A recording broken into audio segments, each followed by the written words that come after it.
గురూజీ 72 గంటల్లోనే ఫోన్లోని అద్భుతమైన జ్యోతిష్య పరిష్కారం చూపిస్తారు. నమ్మండి, నమ్మకపోండి, ఇది నిజం. శ్మశాన కాళి రుద్ర చౌడీదేవి ఆరాధకులు నంబర్ 1 వశీకరణ స్పెషలిస్ట్. గురూజీ మనిషి పుట్టుక నుండి చనిపోయే వరకు వచ్చే అన్ని క్లిష్టమైన సమస్యలకు పరిష్కారం ఇక్కడ లభిస్తుంది. విద్య, ఉద్యోగం, వ్యవహారం, స్త్రీ ప్రేమ, పెళ్లి, సంతానం, స్త్రీ పురుష వశీకరణం, భూవశం, భార్యాభర్తల కలహాలు, కోర్టు సమస్యలు, విడాకుల సమస్యలు, చేతబడి, అప్పుల బాధ, ఇంకా మీకు ఎలాంటి సమస్యలు ఉన్నా 72 గంటల్లోనే శాశ్వత ప్రతి వాళ్ళు కూడా పూర్వం పల్లెటూళ్ళల్లో కానీ బస్తీలో కానీ ఇంటి ముందు సింహద్వారానికి బయట గేటుకి ఈ పక్క ఆ పక్క అరుగు, ఈ పక్క ఆ పక్క ఒక చెట్టు ఉండేది. అయితే గృహస్థైనటువంటి వాడు ఎప్పుడు కూడా ఎవరికైనా పెట్టి తను తినాలి. మరి ఎవరు దొరకకపోతే మూగ జీవాలు ఉన్నాయి, కుక్కలు, ఆవులు, మరి సాత్విక జీవరాశులు. గోవు సాత్విక జీవరాశి. అదే కాదు, దాని నుంచి ప్రాణవాయువు వస్తుంది. మరి ఆ ఆవు ఉన్న చోట ఎటువంటి క్షుద్ర జీవాలు, పాములు, తేళ్ళు ఇట్లాంటివన్నీ కూడా రాకుండా ఉంటాయి. అందుకోసమని ఆవులను మేపటం, ఆవులకు ఆహారం పెట్టడం, తను తినబోయే ముందు వాకిట్లోకి వెళ్ళి ఎవరైనా సరాసరి వచ్చి అన్నం పెట్టమంటే లేదనే ప్రసక్తి లేదు. అట్లా కాదు, బయటికి పోతే ఆ రోజుల్లో బస్సులు, రైళ్ళు, మరి ఇట్లాంటివి లేవు, కార్లు, సైకిళ్ళు, మరి 2 వీలర్స్ లేవు. ఒక ఊరి నుంచి ఒక ఊరికి నడిచి ప్రయాణం చేసేవాళ్ళు. అట్లా వస్తుండగా మరి 20 కిలోమీటర్లు, 30 కిలోమీటర్లు బయలుదేరి నడిచి ఒక ఊరి నుంచి ఇంకో ఊరికి వెళ్ళేవాళ్ళు. మరి అన్నం మూట కట్టుకొచ్చుకుంది మధ్యలోనే అయిపోతుంది. మళ్ళీ కొంత దూరం వెళ్ళేటప్పటికి ఆకలి అవుతుంది. నడవటం మీద ఇంకా ఆకలి పెరుగుతుంది. చివరికి ఎక్కడన్నా కాసిన మంచినీళ్ళు తాగి ఎవరి వాకిటి ముందు అరుగు మీద కూర్చుంటే ఆ గృహస్థైన వాడు చూసి, నాయన ఎక్కడికి పోతున్నావు, అన్నం తిన్నావా అని అడిగి పిలిచి అన్నం పెట్టేవాడు. అది ఎందుకు అనేది కొద్దిగా తెలియాలి. అన్నదానాన్ని మించిన దానం లేదు, తల్లిదండ్రుల కంటే మించిన దైవం లేదు. సత్యము, శీలత, ధర్మము, వీటిని మించినటువంటి ధర్మాలు లేవు. ఇవి సత్యము, శీలత, ధర్మం అనేది అది గొప్ప తపస్సు కింద లెక్క. దయ, ఆ దయ ఎట్లా ఉండాలి అంటే, మనం ఇంట్లో వరకే వండుకున్నాం, మన వరకే సరిపోతుంది, ఇంకొక మనిషి వస్తే చాలదు. అట్లాంటి టైంలో ఎవరైనా వస్తే ముందు ఆ మనిషికి కడుపు నిండా పెట్టి మిగిలింది తిరిగాస్త తింటే చచ్చిపోం, బతుకుతాం. తర్వాత అవసరమైతే వండుకొని తింటాం. అది దయ. ఏ జీవరాశికైనా అపకారం జరిగి ప్రాణావసాన స్థితిలో ఉన్నప్పుడు దానికి వైద్యం చేయటం, కనీసం ఎవరైనా చచ్చిపోతే ఎవరు దిక్కులేని వాళ్ళని తీసుకెళ్ళి దహనం చేయటం, అది అనాథ ప్రేత సంస్కారే కోటి యజ్ఞ ఫలం లభేత్. దిక్కులేని వాళ్ళని తీసుకెళ్ళి మట్టి చేస్తే కోటి యజ్ఞాలు చేసిన ఫలితం ఉంది అని ఇట్లాంటివన్నీ చేయటమే కాకుండా ఎవరి కులదైవాన్ని వాడు పూజించేవాళ్ళు, ఎవరి ఇంటి దేవుణ్ణి వాడు పూజించేవాళ్ళు. ఎవరి కులదైవాన్ని, గ్రామదేవతని, ఇంటి దైవాన్ని, ఇంట్లో ఉన్నటువంటి తల్లిదండ్రులని, భార్యని, వాళ్ళకి ఎటువంటి అపకారం జరగకుండా, వాళ్ళెంతో ప్రేమతో, వాళ్ళకి లోటు అనేది లేకుండా పెద్దవాళ్ళని చుట్టం, ఇది ధర్మం. ధర్మో రక్షతి రక్షిత. ధర్మాన్ని నువ్వు రక్షిస్తే నిన్ను ఆ ధర్మం రక్షిస్తుంది. ధర్మస్య జయోస్తు. నువ్వు ధర్మంతో ఉంటే నీకు జయమే, అపజయం ఉండదు. అధర్మస్య నాశోస్తు. అధర్మం ఎక్కడైతే ఉంటుందో అక్కడ మొత్తం నాశనం అయిపోతుంది. ధర్మస్య జయోస్తు, అధర్మస్య నాశోస్తు. ప్రాణిషు సద్భావనాస్తు. ప్రాణి, ఏ జీవరాశి ప్రాణి అయినా సరే మంచి భావనతో ఉండి దానికి బాధ కలిగినప్పుడు ఆ బాధ పోవటానికి మార్గం ఏదో చూచి దాన్ని బతికించేది ప్రాణిషు సద్భావనాస్తు. విశ్వస్య కళ్యాణమస్తు. విశ్వం అంటే ప్రపంచం మొత్తం. విశ్వస్య కళ్యాణమస్తు అని చెప్పింది. అది అందరూ కూడా పాటించేవాళ్ళు. ఇప్పటికి దాదాపు మాకు ఊహ తెలిసేపటికి, నాకు ఇవాళ 82 సంవత్సరాల వయస్సు. నాకు ఊహ తెలిసే రోజుల్లో అటువంటి సత్య ధర్మాల కట్టుబడి ఉన్నారు. అట్లా ఉన్నారని తెలియటానికి కారణం ఏంటంటే,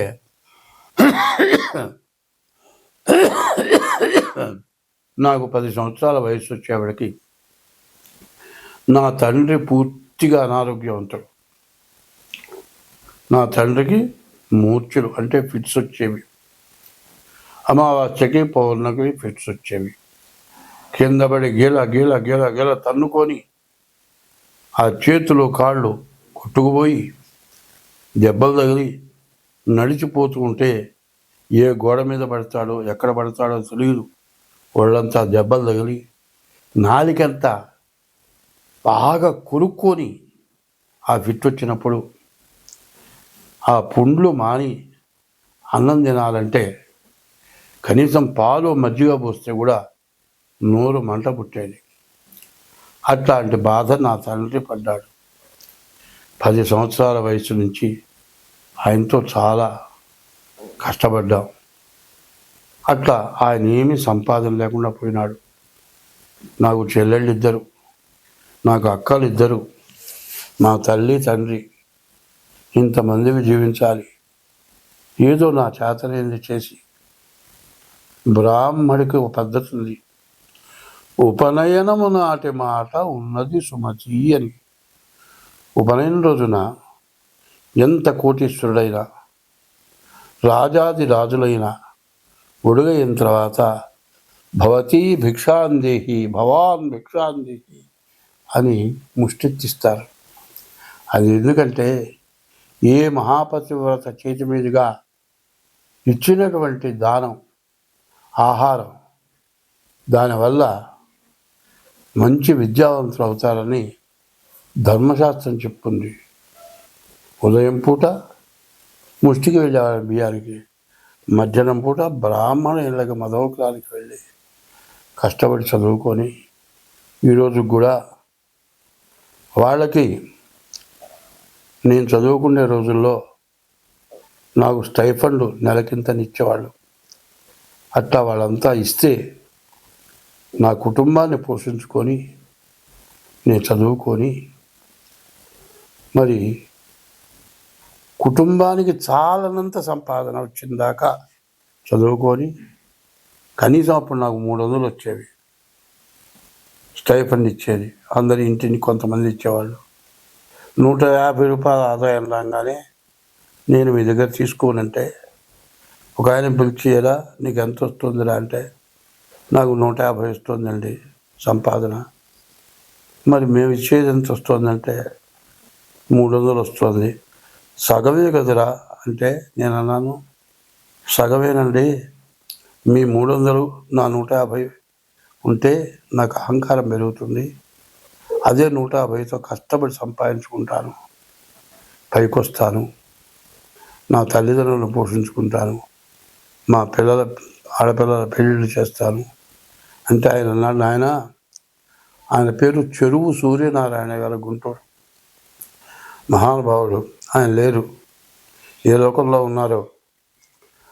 ఆ మహానుభావుడు నన్ను శతవిధాల కనిపెట్టి చూస్తుంటే, నీ పిల్లల పెళ్ళిళ్ళు అయితే చెప్పు నాయనా, ఒకవేళ పెళ్ళి నా సొంత డబ్బులతో చేస్తాను, మిగతా వాళ్ళకు కూడా సహకరిస్తానంటే అంత పరిస్థితి వస్తానండి అని నా కష్టార్జితంతో చెప్పబడి ఆడపిల్లల పెళ్ళిళ్ళు జరిగిపోయి 18 నుండి 19 వచ్చేవాడికి మా నాన్నగారు పోయినాడు. మరి మా నాన్నగారు పోయిన తర్వాత 20 సంవత్సరాల నుంచి కష్టపడి సంపాదించుకొని బతికాను.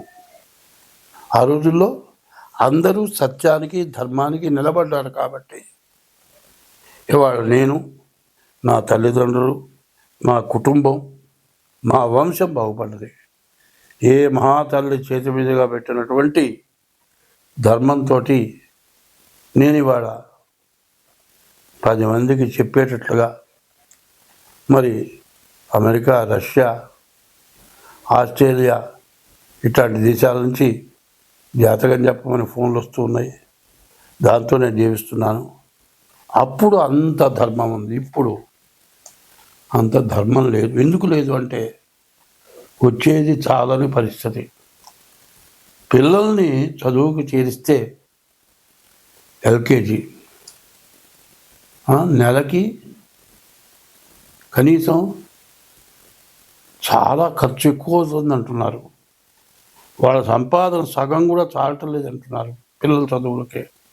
అంత కష్టమైంది రోజుల్లో దోచుకొని తింటే కానీ బతకలేనటువంటి పరిస్థితులు ఏర్పడి చాలక అధర్మమైన సంపాదన సంపాదించుకుంటూ రకరకాలైన ఎటువంటి అధర్మమైన పనులైనా చేసి సంపాదించుకొని బతుకుతూ బాధలు పడుతూ ఉన్నారు. ఇప్పుడు మరి 2025 మార్చి 30వ తారీఖున 6 గ్రహాలు మరి మీనరాశిలోకి 6 పాపగ్రహాలు షడ్గ్రహ కూటమి వచ్చింది. దీనివల్ల చాలా బాధలు పడతారు. కాబట్టి ఎవరికి వాళ్ళు మీ డేట్ ఆఫ్ బర్త్ ద్వారా మీ జాతకం చూపించుకోండి. మీ జాతకరీత్యా దోషాలు ఉంటే వాటికి చేయించుకోండి. పాపగ్రహాల వీక్షణ వల్ల చాలా రకాల బాధలు వస్తాయి. మనం ఏమి చేయకుండానే మనం బాధలు పడాల్సి వస్తుంది అని చెప్పటం జరిగింది. అట్లా చెబితే కూడా కొంతమంది విమర్శించడం జరిగింది. ఆపు చెబుతా అని చెబితే జ్యోతిష్యం చెప్పవయ్యా అంటే తలకిందులైపోతుంది, గందరగోళాలు అవుతాయి, చాలా బాధలు పడతావు, ప్రకృతి వల్ల బాధలు వస్తాయి అని ఇవన్నీ నేను ఎవరు చెప్పమన్నారు? నాకు ఫోన్లు వచ్చినాయి. చూడండి, ఉత్తర కాశీ, హరిద్వార్, ఋషికేశ్. ఋషికేశ్ అంటే ఋషులు ఉండేటువంటి స్థలం. హరిద్వార్ అంటే విష్ణుమూర్తి యొక్క పాదాలు హరిద్వార్. కైలాసంలో ఈశ్వరుడు ఉన్నాడు. ఈశ్వరుడు నెత్తిన గంగ ఉంది. ఆ గంగ హరిద్వార్ పాదాల దగ్గరకు వచ్చి గంగ పడ్డది. గంగ పుటక అక్కడి నుంచి వచ్చింది. హరిద్వార్ మునిగిపోయింది. హరిద్వారు మరి ఋషికేశు, అమర్నాథు ఇవన్నీ కూడా వరదల వల్ల బిల్డింగులు పడిపోయి ఎంతోమంది జనం చచ్చిపోయి ఒక మరి ఉత్తర దేశమే కాదు, దక్షిణ దేశం, ఉత్తర దేశం అటు ఇటు దక్షిణ దేశం, ఆఖరి కాశీ కూడా మరి ఊరంతా నీళ్ళు వచ్చేసినాయి. ఇప్పుడు చూడండి, విజయవాడ అంటే బాగా మెరుగైన స్థలం. ఇంతవరకు ఇంత జలాన్ని మనం ఎప్పుడు చూడలే. ఇంత పరిస్థితులు రావటానికి కారణం ఏమిటి అని మనం ఆలోచించుకుందాం. ధర్మో రక్షతి రక్షిత. ధర్మాన్ని నువ్వు రక్షిస్తే నిన్ను ధర్మం రక్షిస్తుంది. ధర్మం రక్షించాలి అంటే ఏం చేయాలి అనేది ఇదివరకు చెప్పాను, ఇప్పుడు కూడా చెప్తూ ఉన్నా. ధర్మాన్ని రక్షించాలి అంటే అందరికీ తెలిసిందే. ఓం నమో భగవతే వాసుదేవాయ, ఓం నమో నారాయణాయ, ఓం నమః శివాయ, ఓం గం గణపతయే నమః, శ్రీమాత్రే నమః. ఇట్లాంటి మహామంత్రాలు ఇవి. రోజు 1-2 గంటలు మనం చేసే వృత్తిలో విద్యక్కర్లా, చదువక్కర్లా, సంతకం పెట్టడం చేత కాకపోయినా విలవాలా, ఈ చెప్పిన మంత్రాలు గుర్తుపెట్టుకోండి. రోజు 2 గంటల పాటు మనం చేస్తే ఈ ఉపద్రవాలు బిల్డింగులు కొట్టుకుపోయినాయి, జనంలో దాంట్లో పడిపోయినారు, శవాలు దొరకలేదు, కనీసం ఎవరు చచ్చిపోయినారో ఎవరు బతుకున్నారో తెలియనటువంటి పరిస్థితికి వచ్చాము. ఇవన్నీ రావటానికి కారణం ఏమిటంటే కన్యారాశిలో కుజుడు, మీనరాశిలో శని, వక్రించిన శని. శని కుజులు సమసప్తకం అన్నారు. ఈ సమసప్తకంలో ఉండటం చేత ఇటువంటి ఉపద్రవాలన్నీ వచ్చి ఈ పాపగ్రహాల వల్ల మనకు అనేక సమస్యలు, అనేక రకాలైన బాధలు. మరి ఇది సెప్టెంబర్ 13 వరకు కుజుడు కన్యలో ఉంటాడు. సెప్టెంబర్ 13కి కన్య నుంచి తులకి కుజుడు వస్తాడు. అంతవరకు సరే. ఈ నీరు కొత్త నీరు వచ్చింది. మరి ఈ నీరంతా చెట్లు చావలు అన్నీ కూడా మునిగిపోయినాయి, అన్నీ మునిగెత్తిపోయినాయి, అన్నీ కుళ్ళిపోయినాయి, రకరకాలైన జీవరాశులు ఉద్భవించినాయి. నీరంతా కలుషితమైపోయింది, తాగే నీరు కాలుష్యమైపోయింది, తినడానికి ఆఖరికి కూరగాయలు లేవు. ఎంత కష్టాల్లో మనం ఉన్నాం. ఒక్కసారి నమస్కారం చేసి చెబుతున్నాను, నన్ను విమర్శించబాకండి, బాగా ఆలోచించండి. ఎందుకంటే ఈ సమసప్తమంలో శని కుజులు ఉండటం చేత ఇట్లాంటి బాధలు, విపరీతమైన బాధలు వచ్చినాయి. దీన్ని నేనే కాదు, చాలామంది పెద్దవాళ్ళు చెప్పారు. అది ఇప్పుడున్న పరిస్థితి ఏమిటంటే ఎవరికి వాళ్ళు తెల్లవారు లేవంగానే బ్రతుకు కోసం, జీవనాధారం కోసం ఎవరి వృత్తి వాళ్ళు చేయటంలోనే తయారైపోయినారు. పిల్లల చదువు, అంతులేని విపరీతమైన చదువు పూర్తయిన దాకా బాధ, చదువైన తర్వాత ఉద్యోగం కోసం బాధ, ఉద్యోగం వచ్చిన తర్వాత వివాహం దగ్గర బాధ, అన్నీ బాధలే తయారైపోయినాయి. ఈ బాధల్లో పడి ఏమి మర్చిపోకూడదో అది మర్చిపోయినాం. దైవాన్ని ఎప్పుడూ ప్రార్థించాలి. హనుమాన్ చాలీసా ఉంది, తులసీదాస్ గారు రాశాడు. రోజుకి 11 సార్లు చొప్పున 40 రోజులు హనుమాన్ చాలీసా చేస్తే మీరు ఏది కోరుకుంటారో అది అవుతుందని చెప్పండి. మరి ఇట్లాంటి సమయంలో కాదు, హనుమాన్ చాలీసా ఒక్కళ్ళు కూర్చొని రోజు 11 సార్లు చేయొచ్చు. ఓం నమో భగవతే వాసుదేవాయ, ఓం నమో నారాయణాయ, ఓం నమశివాయ, శ్రీమాత్రే నమః, ఓం గం గణపతయే నమః. ఇట్లా మరి విష్ణు సహస్రంలో హరే రామ హరే రామ రామ రామ హరే హరే, హరే కృష్ణ కృష్ణ కృష్ణ హరే హరే ఇది షోడశనామాని కలి కల్మషనాశనం. హరేర్నామ హరేర్నామైవ కేవలం కలవు నాస్చేవ గతిరంజద అనేవన్నీ చెప్పున్నాయి. ఇప్పుడు ఈ చెప్పిందంతా ఒక్కసారి విని వదలద్దు, 1కి 10 సార్లు వినండి. నేను చెప్పిన ఈ మంత్రాలని అక్షరాలు రాని వాళ్ళు వచ్చిన వాళ్ళ దగ్గర కాగితం మీద రాయించుకొని, అక్షరం వచ్చిన వాళ్ళకంటే అక్షరం రాని వాళ్ళు చాలా జ్ఞానం ఉన్న వాళ్ళు ఉన్నారు, పూర్వజన్మ స్మృతంతో జ్ఞానం కలిగి ఉన్నారు. మరి అందరూ కూడా ఈ భగవంతుడి యొక్క నామస్మరణ చేయటం, హరి అచ్యుత అనంత గోవింద నారాయణ హరి, ఈ నామాలు చాలా విశేషమైన నామాలు.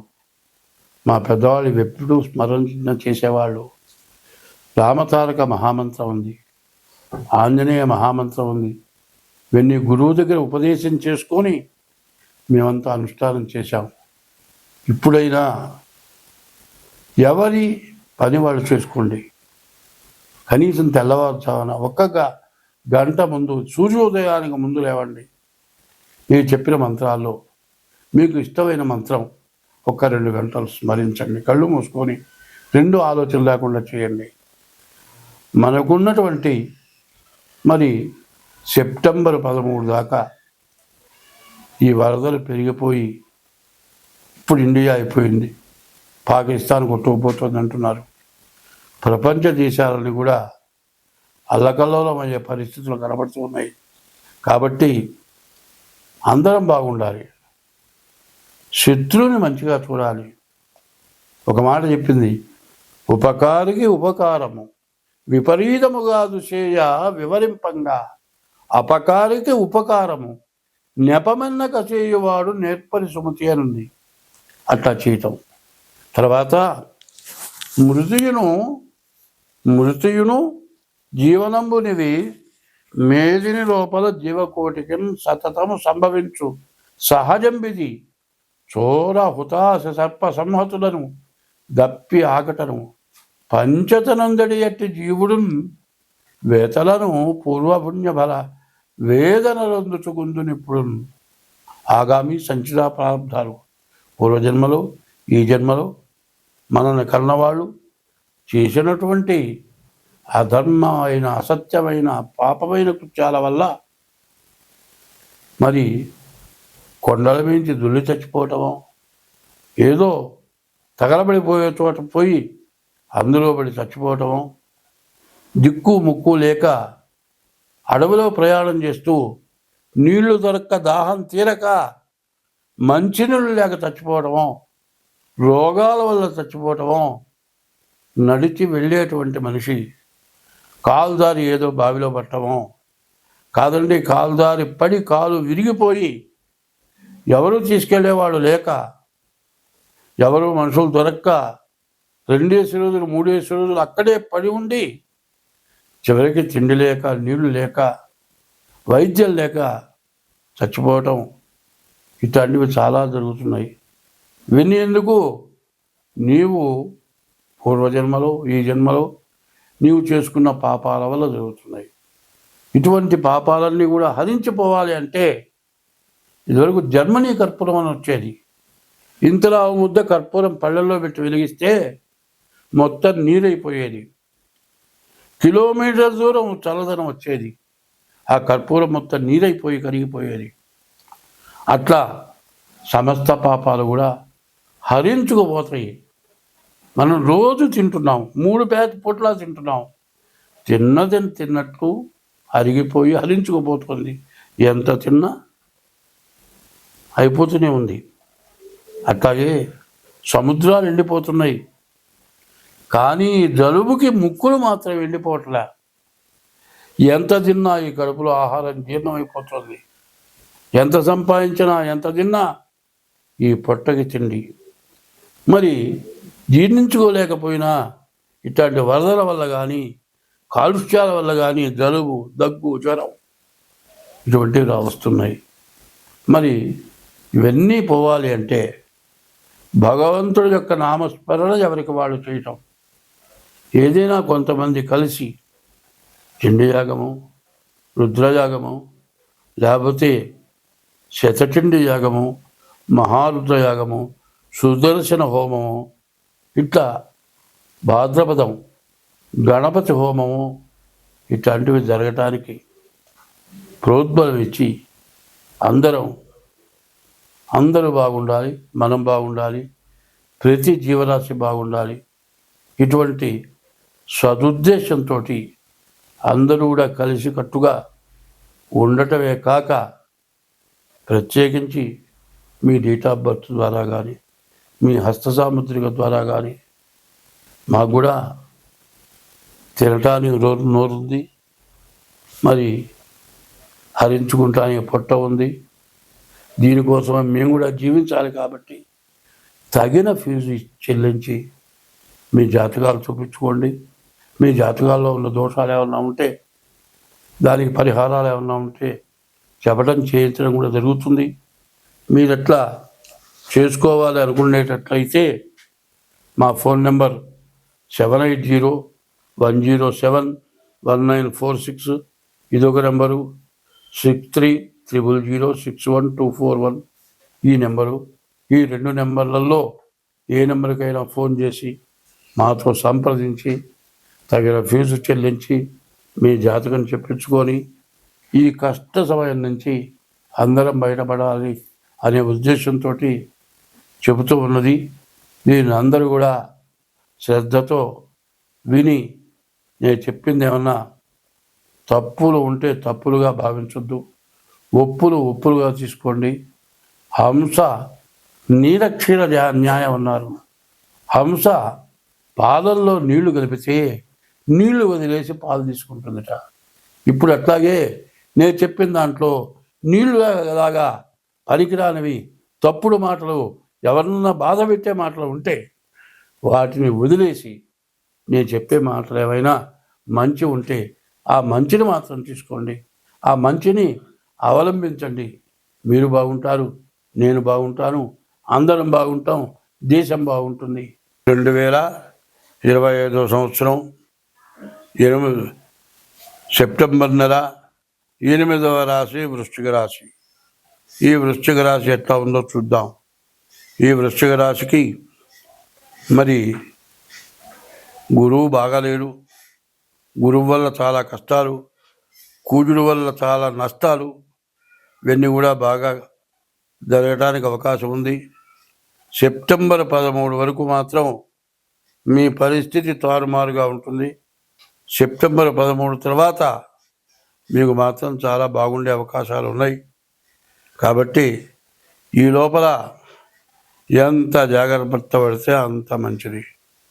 ఎందుకంటే ఇప్పుడు చెబుతున్న చిన్న విషయం, వాన వచ్చిందండి, డ్రైనేజీ నీళ్ళని బయటికి పొంగినాయి, బాగా ఎక్కువగా ఉన్నాయి, పిక్కల్లోతు నీళ్ళే ఉన్నాయి. సరే ఎట్టో ఒట్టని అడిచిపోదామని పోతూ ఉంటావు. డ్రైనేజీ మెయిన్ వాల్ బండ ఉంటుంది, బాగా నీళ్లు పైకి తన్ని ఆ బండను తీసి పక్కన పడేస్తుంది నీటి. ఆ ఉరవడికి ఏమవుతుంది, ఆ డ్రైనేజీ మెయిన్ వాల్కి బండ లేదు. నీ టైం బాగాలేదు, వెళ్ళేటప్పటికి ఈ వెళ్ళే దారి సరిగ్గా ఒక కాలు పోయి మెయిన్ వాల్ ఆ సందులో లోపల పడిపోతుంది. కాలు నడుములు కూడా విరిగిపోతాయి. మరి అట్లాంటి టైంలో నడవచ్చా? నీళ్ళల్లో నడవద్దు. వర్షం వచ్చినప్పుడు జాగ్రత్తగా ఉండాలి. అందులో కాస్త వర్షం వచ్చిందంటే డ్రైనేజ్ బ్లాక్ అయిపోయి రోడ్డు వెంబడి నీళ్లు పారి అంతా గందరగోళం అయిపోయి ఇంకా నీళ్లు ఇళ్లలోకి వస్తున్నాయని చెప్పి ఆ మెయిన్ వాల్ బండలు కూడా తీసేస్తున్నారు. చాలా ప్రమాదాలు జరుగుతూ ఉన్నాయి. అట్లాంటి ప్రమాదాల్లో చిక్కుకుంటానికి వృశ్చిక రాశికి ఈ సమయం బాగా ఇబ్బంది పెట్టే లక్షణాలు ఉన్నాయి. కాబట్టి ఈ వృశ్చిక రాశి వాళ్ళు ఈ వరస టైంలో దీర్ఘ ప్రయాణాలు, దూరం వెళ్ళే పనులు అట్లాంటివి చేయొద్దు. ఇంట్లో ఉండి చేసుకునే పనులు చేసుకోండి. కాదండి వ్యాపారస్తులు వాన లేని టైంలో కొట్టు తీసి కూర్చుంటే వాన శాంతం తగ్గి రోడ్డెంబడి నీళ్లు బారటం అయిపోయిన తర్వాతే మీరు ఇంటికి వెళ్ళండి. అదే కాదండి, మొన్న హైటెక్ సిటీలో అపార్ట్మెంట్లు ఉన్నాయి, షెల్లార్లు ఏం చేస్తున్నారు, రోడ్డు కంటే లోతులో షెల్లార్లు ఉన్నాయి. ఆ షెల్లార్లో తీసుకెళ్ళి కార్లు పెట్టారు. ఈ రోడ్డు మీద నీళ్లు డ్రైనేజ్ వాటర్ మొత్తం లోపలికి వెళ్ళిపోయినాయి. కార్లు మొత్తం శాంతం మునిగిపోయినాయి. ఆ నీళ్లు మోటార్ వేసి లాగి బయటకు వదిలేటప్పటికీ ఈ కార్లు మొత్తం పాడైపోయినాయి. ఈ కార్లు కాటాకు వేసుకునే పరిస్థితి వచ్చింది. ఇంత నష్టాలు వచ్చినాయి అంటే నేను ఇంతకుముందే చెప్పా, పాపగ్రహ వీక్షణ వల్ల. నిన్నటిదాకా మరి కుజవత్రాహు శనివత్కేతు అని, ఈ కేతువు కుజుడు, కుజవత్కేతు శనివత్రాహు అని, కుజకేతువులు కలిసి ఉండటం ప్రమాదం. దాని తర్వాత కుజ శనులు సమసప్తమంలో ఉండటం, ఇవన్నీ కూడా చాలా కష్టాలు, చాలా నష్టాలు, చాలా ఇబ్బందులు కలిగే పరిస్థితులు ఉన్నాయి. కాబట్టి కొన్ని రాసులు చాలా నష్టపడతాయి. కాబట్టి ముందుగా మీ జాతకం చూపించుకోండి. కాదండి అయిపోయింది కదా అంటే అయిపోయింది కాదు. మీ డేట్ ఆఫ్ బర్త్ ద్వారా జాతకం చూపించుకొని తగిన శాంతులు చేసుకోండి, మీకు అన్ని విధాలా బాగుంటుంది. స్వస్తి.